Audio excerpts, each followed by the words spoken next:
they gain kinetic energy and they will start to move away from each other, so their force of attraction will be become weaker. Now we have taken the example of naphthalene as its melting point, we know 80 degrees centigrade. So first we will take in warm water, this test tube which is containing naphthalene.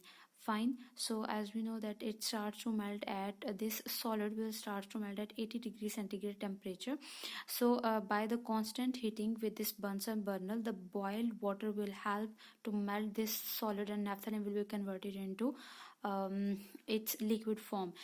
This is basically the next comes the curves, how we can make these different curves of that is basically called as heating curve. How that we are taking the time and temperature, as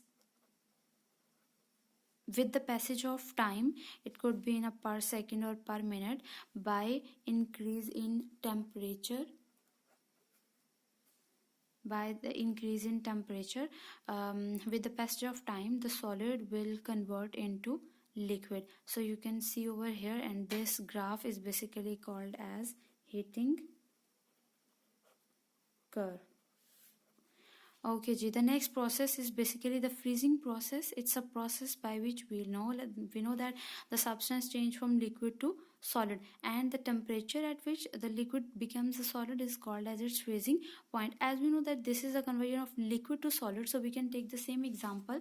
This one, the liquid, if the solid by heating converted into the liquid, so how the liquid can be converted into the solid? Again by, as we know, by cooling.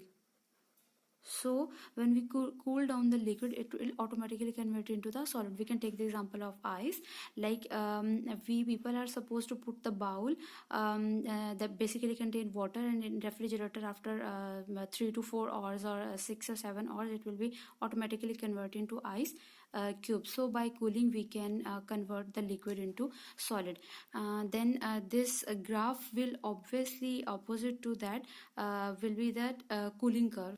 So another one, this curve that is basically called as the cooling curve, and again it's like the temperature versus time. As the temperature will decrease with the passage of time, the state will be changed. As you can see over here, the state changes from solid to liquid. Over here the change will be from liquid to